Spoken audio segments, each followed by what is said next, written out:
Right. So the next topic I wanted to talk about is shipping. Now,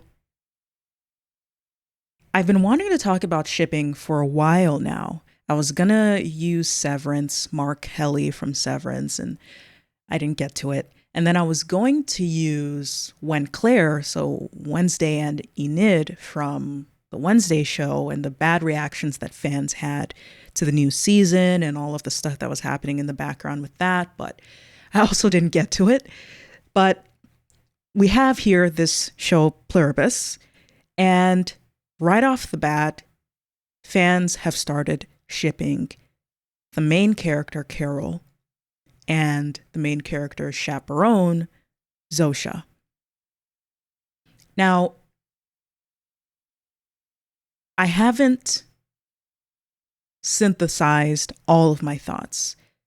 So this is going to be less of a conversation specifically about this ship and more of a conversation about shipping as a whole and why women do it, what it means for a TV show or a movie or a book, and how mechanically or psychologically or socially interesting I find it as a concept.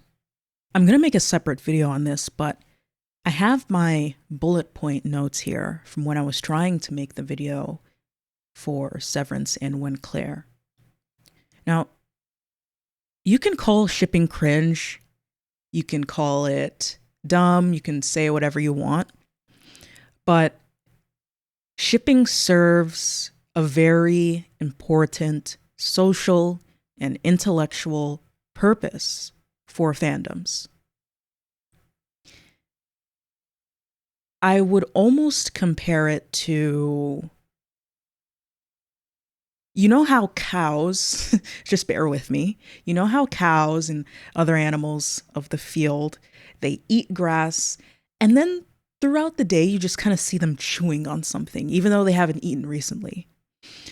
The thing that they're doing is called chewing cud.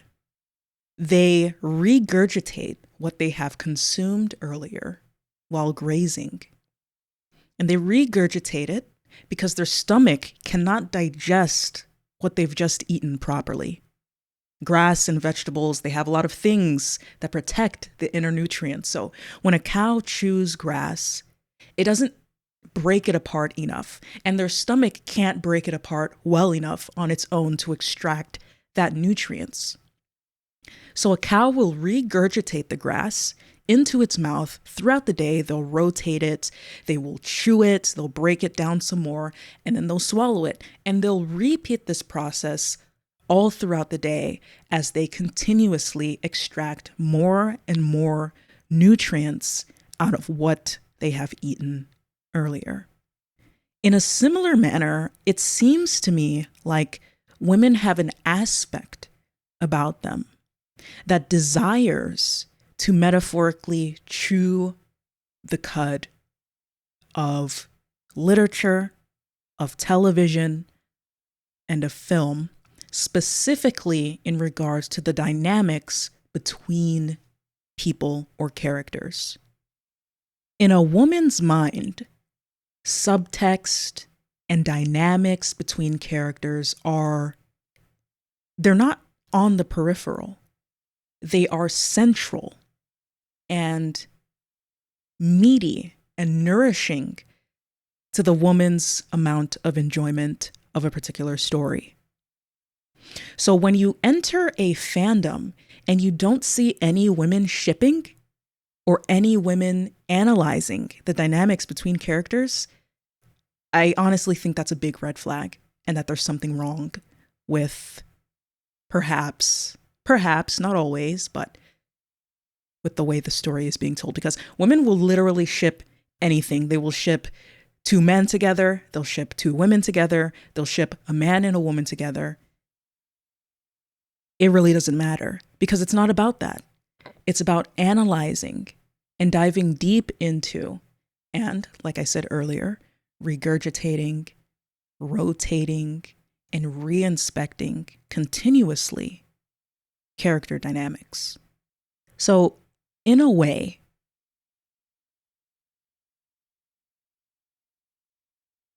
shipping, and shipping happening very quickly can, not always, it can also be a sign of a very parasocial and cringe and crazy fan base, but it's typically a good sign that there's something interesting about your characters.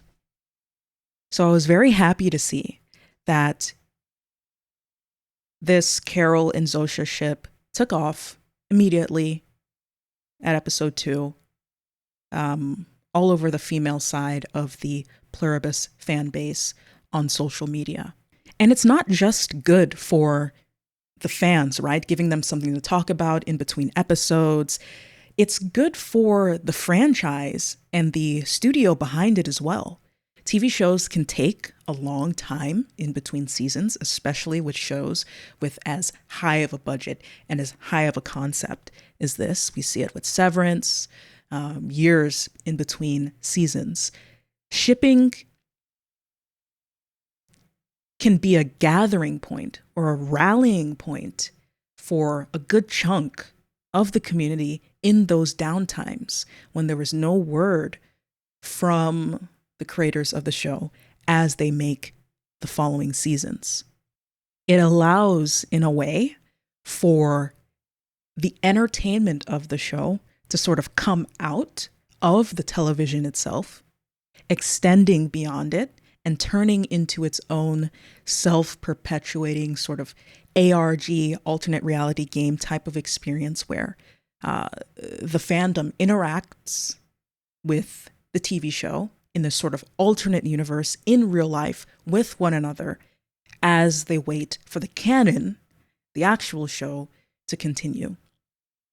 So as you can tell, I find shipping to just be a very fascinating social behavior among women for pretty much every TV show. It can become very meta, combining canon events with external influences like real quotes from real actors and real people involved with the show, real dynamics between actors, trends, and so on and so forth. You know the deal. Yeah, so that's all I have to say. It makes me very happy when other women like a show that I like. And on social media, I tend to measure how much women like a show by how much or how quickly they ship. So good signs for Pluribus. Here's hoping that the show continues to do very well and to get very good reviews and to be very mentally stimulating, just like Severance or Succession or any of those other great shows that we all know and love. Sci-fi is the best genre forever and always.